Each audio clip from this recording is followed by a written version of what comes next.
ৰাজ্যৰ বিভিন্ন প্ৰান্তৰ লগতে ধেমাজিত পাহাৰীয়া খৰস্ৰোতা ৰাইনৈ বানত বিধ্বস্ত মৰিধলৰ ৫০খনৰো অধিক গাঁও। নিশা ২ বজাৰ পৰা আচম্বিতে অহা বানত জলমগ্ন হৈ পৰে সমগ্ৰ মৰিধলৰ বৃহত্তৰ অঞ্চল।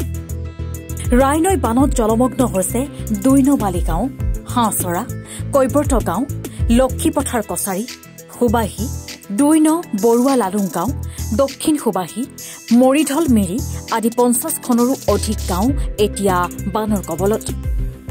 নিশা ২ বজাৰ পৰাই SDRFৰ উদ্ধাৰ অভিযান অব্যাহত আছে আৰু হঠাতে অহা এই বানৰ ফলত এতিয়া হাহাকাৰময় পৰিস্থিতিৰ সৃষ্টি হৈছে। ঠায়ে ঠায়ে গড়কাপ্তানি পথসমূহ ছিঙি যাতায়াত ব্যাহত হৈ পৰিছে আৰু প্ৰশাসনে বানাক্ৰান্তসকলক উদ্ধাৰ কৰি সাহায্য শিবিৰলৈ লৈ গৈছে। কেতিয়াবা পানীটো বাঢ়িছিলে আৰু কিমান পানী? ৰাতি ১১মান বজাৰ পৰা একদম লোৱা বিচনাৰ পৰাহে আমাক ওলাইছে। বিচনাৰ পৰা ওলাইছে, বিচনাত উঠক মা উঠক, একদম পানীয়ে বিপদ সীমা, ৰক্ষা নাই কি কৰিম। বস্তু কি বচাব পাৰিলে? বস্তুবিলাক বস্তু বচাব নোৱাৰিলে, বস্তু বাকচত থকা উঠি গুচি গৈছে। বেৰ চালে ঘৰে দুৱাৰে একদম অৱস্থা নাই আৰু ক'বলৈ বাকী নাই দেই উপায়। ধেমাজিৰ পৰা অপৰাজিতা গোহাঁইৰ ৰিপৰ্ট, এনি ভাৰত 24।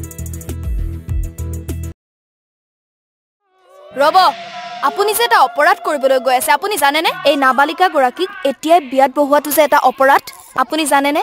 অপৰাধ কেনেকৈ?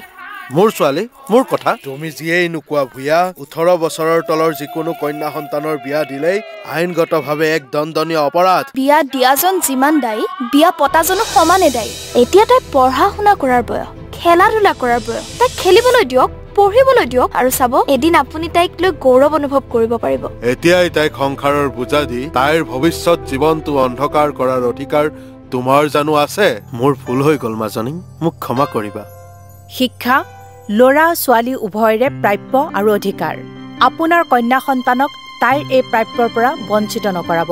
বাল্য বিবাহ ভাৰতীয় আইনৰ দ্বাৰা বিহিত এক দণ্ডনীয় অপৰাধ। এনে অপৰাধ কৰি আপোনাৰ কন্যা সন্তানৰ ভৱিষ্যত অন্ধকাৰৰ মাজলৈ ঠেলি নিদিব।